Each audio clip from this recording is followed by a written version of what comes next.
तर काय चाललंय मित्रांनो, तुम्ही म्हणणार आता एवढ्या दिवस ब्लॉग का बंद होतं. तर आपलं ब्लॉग बंद होतं कारण आपलं सबमिशन चालू होतं. मग काय, आता सबमिशन झालंय म्हणल्यावर चला आपण कॉलेजवरनं जाऊन येऊया. जाता जाता म्हणलं आपल्या भावांना तर घेतलंच पाहिजे. मी परत्या, विश्व्या, साऱ्या, संस्कार आणि दिप्या आपण आलो कॉलेजवर आल्यावर लगेच आपल्याला हर्षा आणि ज्ञान्या दिसले. ज्ञानाला कसं मॉडेल दिसते, तोपर्यंत इकडं परत्या आणि सम्या जिन्यावरनं आले. आपलं काय कॉलेजवरलं काम झालं नाही म्हणल्यावर चला म्हणलं येणार राम मंदिरात नेऊया. आम्ही सगळे राम मंदिराकडे गेलो.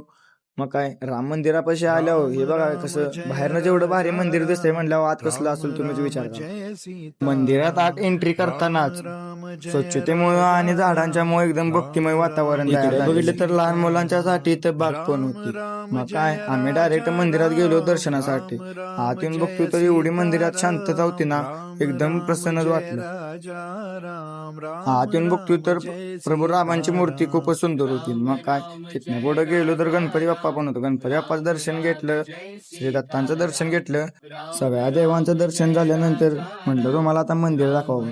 बघा मंदिरात एकदम शांतता होती, त्यामुळे भारी वाटत होती. मग काय म्हटलं, तुम्ही आता सांगा कमेंटमध्ये मूर्ती कशी आहे ती. सगळ्या देवांचं दर्शन झाल्यानंतर आपण केली प्रदक्षिणा घालायला सुरुवात.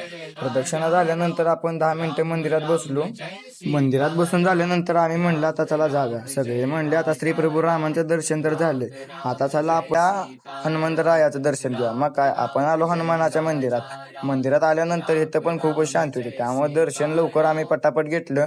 तुम्ही बघा आता ही हनुमानाची मूर्ती कशी. आपण दर शनिवारी या मंदिरात पाया पडावे, त्यामुळं आपल्याला इथं आल्यावर भारीच वाटतं. इथं आल्यानंतर स्वामींचं पण मंदिर आहे. स्वामींच्या मंदिरातली मूर्ती बघा.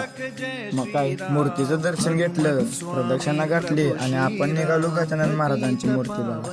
गजानन महाराजांची मूर्ती आणि त्याचं नामस्मरण आपण इथे केलं. थोडा वेळ मंदिरात बसूया म्हणून आपण 1-1.5 तास इथंच बसलो. इथनं झाल्यावर चला म्हणलं आता आपण जाऊया. मग काय, आणि पहिले जेवढे होतो तेवढेच घेऊन निघालो आता आपण निळकंठ गार्डनमध्ये. आता तुम्ही म्हणणार गार्डनमध्ये कशाला, म्हटलं आज सगळ्या देवांचं दर्शन घ्यायचं कारण आपल्याला त्याचा पेपर जवळ. मग काय, निळकंठ गार्डन मध्ये आपल्या महादेवाचं दर्शन घेतलं. तोपर्यंत अनमोल इकडे स्नॅप काढत होता. आम्ही सगळे दर्शन घेत होतो तोपर्यंत इकडं अनमोलचं काय वेगळंच चाललेलं. म्हणलं काय करतोय, तर म्हणलं मी शूट घेतो. मग काय म्हणलं मी पण थोडं शूट घेऊया. आपण पण थोडं शूट घेतलं. शूट घेतल्यानंतर आपण निघालो सगळे गार्डन फिरायला. या सगळ्यांना म्हणलं या गार्डन फिरून, मी आहे इथंच. मी म्हणलं थोडं गार्डन पण दावतो तुम्हाला, गार्डन कसं आहे.